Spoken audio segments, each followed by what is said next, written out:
What it do, comic babies? I'm Bunkmaster B, and today I got a question for you. You know what's awesome? Ordering a comic mystery box. Oh, it's so fun. You know you're going to get some comics. You love comics. You know you're going to get a mystery. You love mysteries. The idea that you're going to open it up, you're going to get, as far as a cash value, you're going to get more than you paid for.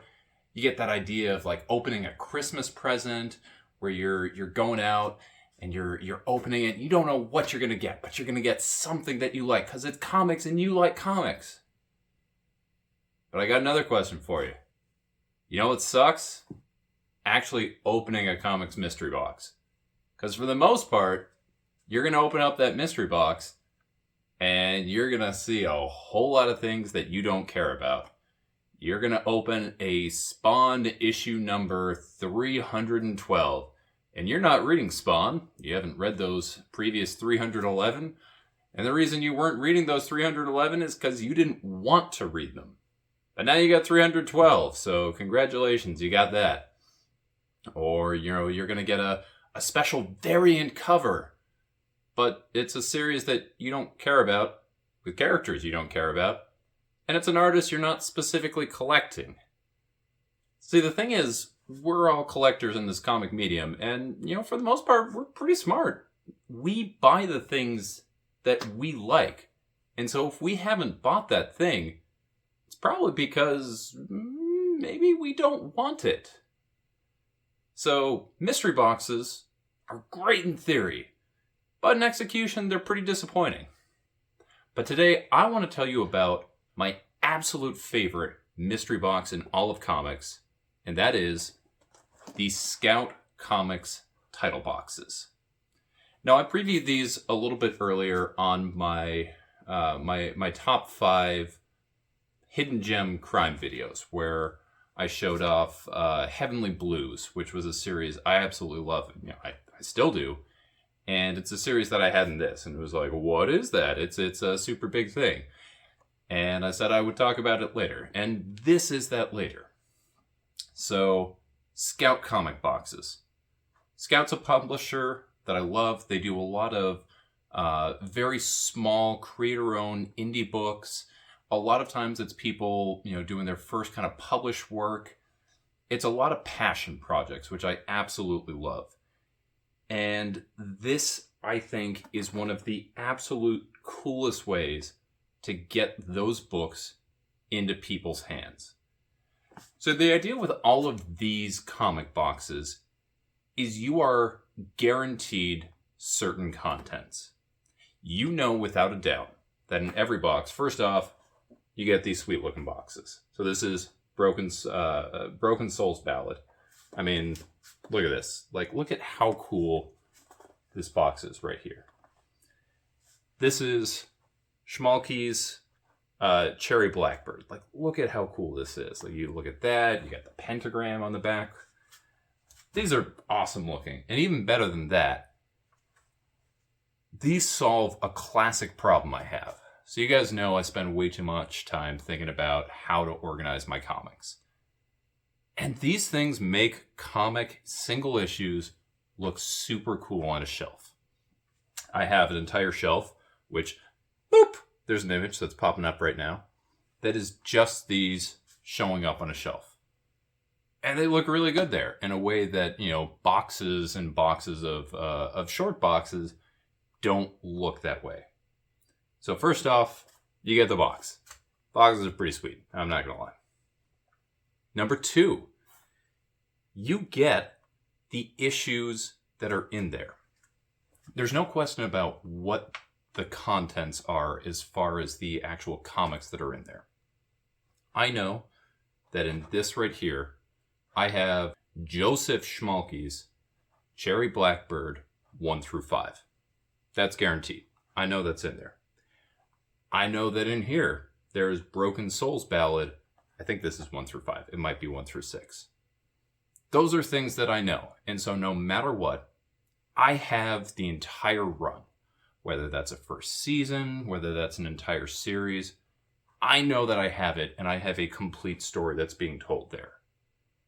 But what I don't know is what covers are contained in here, because each of these has a chance of being a variant cover and sometimes a sort of high rarity, exclusive cover where it's going to be one of their web store exclusives. I think some of these even have metal covers. So there's a lot of limited variability there. And that's one of the aspects of this I love, is that the idea is you have a certain aspect of things that you know are going to be in this. I know I want to read Joseph Schmalke's Cherry Blackbird. I have in my hand here Cherry Blackbird. I have Broken Souls Ballad here. What I don't know is what covers I'm going to get. And so there's enough variance that keeps it really fun there, but there's enough certainty that I'm not disappointed. And the last thing that comes in this, and I think this is really cool, is that it comes with what they call a comic tag. And that's basically, they call it a collectible trading card, which has a individual download code so that you can do a digital download for the entire issues that are in here. So if you hit really big and you get some covers that are very exclusive and you don't want to open those up, or if you're like me and a lot of your reading you end up doing on your tablet or your work PC when you're supposed to be working, but that's why you have a 2-monitor setup, you can just go ahead and read that and you still have the individual issues as a collectible.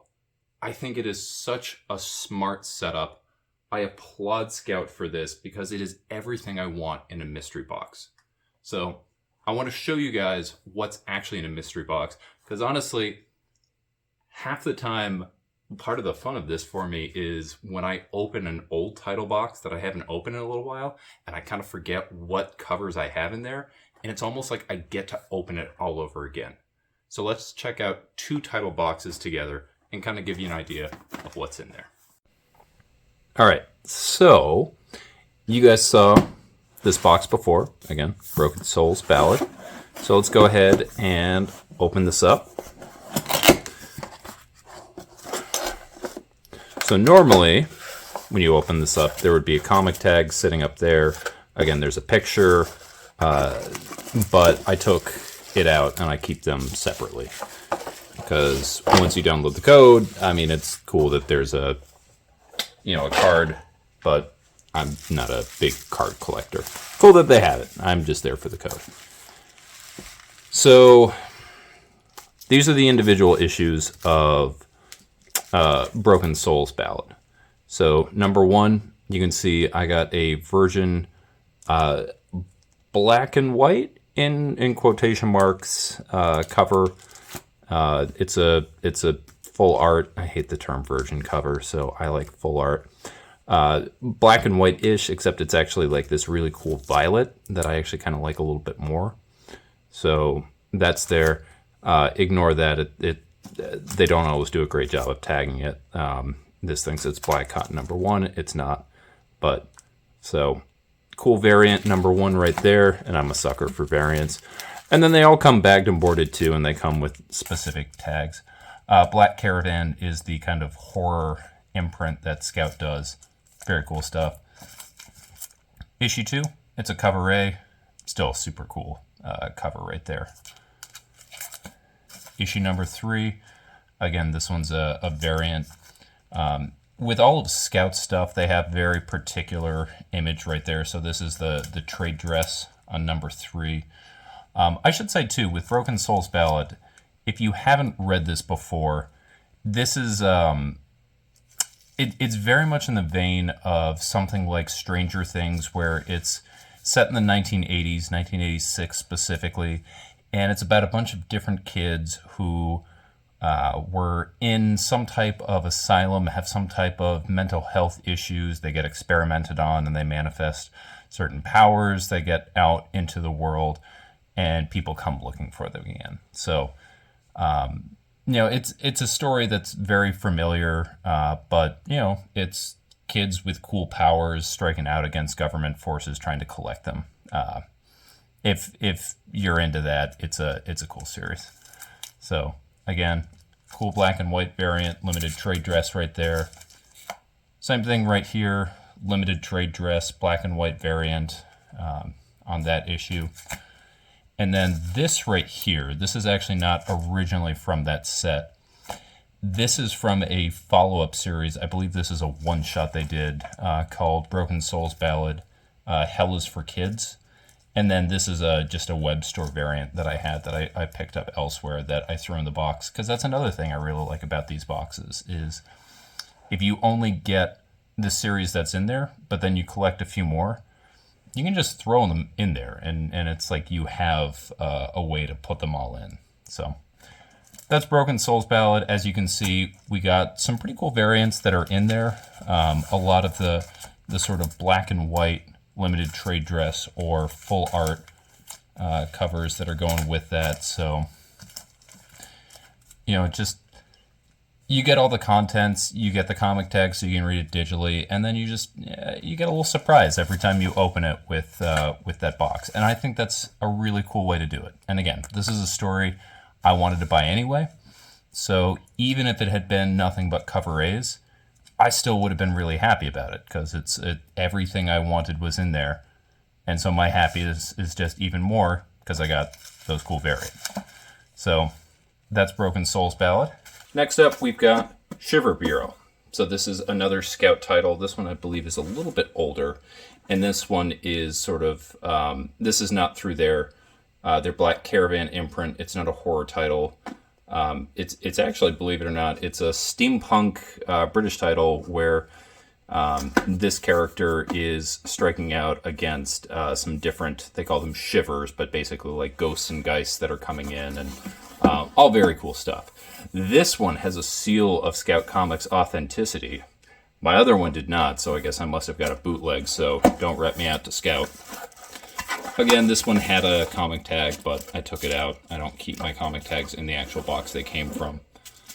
So, with this one, you can see we got a cover A,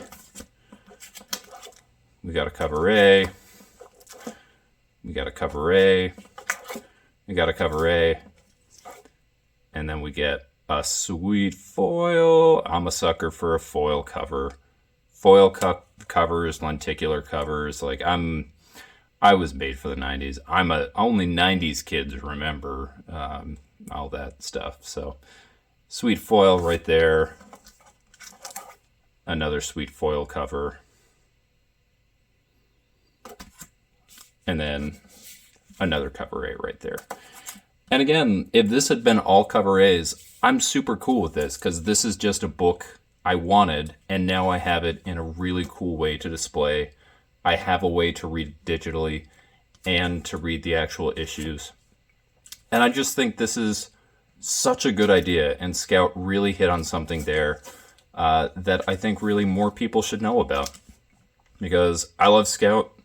They're, this small comic publisher out of Florida that's really a passion project for a lot of people who are making the comics that they want to be made. And, with these title boxes, they're putting them in my favorite format for single issues. Because it's everything you want. Cool way to display them, sweet variants, and a way to read them digitally too, without having to buy something separately. So if you haven't checked these out, highly, highly suggest you go check them out. You can buy them both on the Scout web store, or if you follow Scout on the app Whatnot, they always put these up. Sometimes they'll do title box shows entirely. Sometimes they'll do shows specific to a series, and they'll do that. But I love these. I think people should know about them more than they do. I think other publishers should start doing some things like this. Scout's got cool ideas, and I haven't even touched on their press plates, so that'll be a future video. But do you know of any other cool ways that that publishers are kind of putting their comics out into people's hands?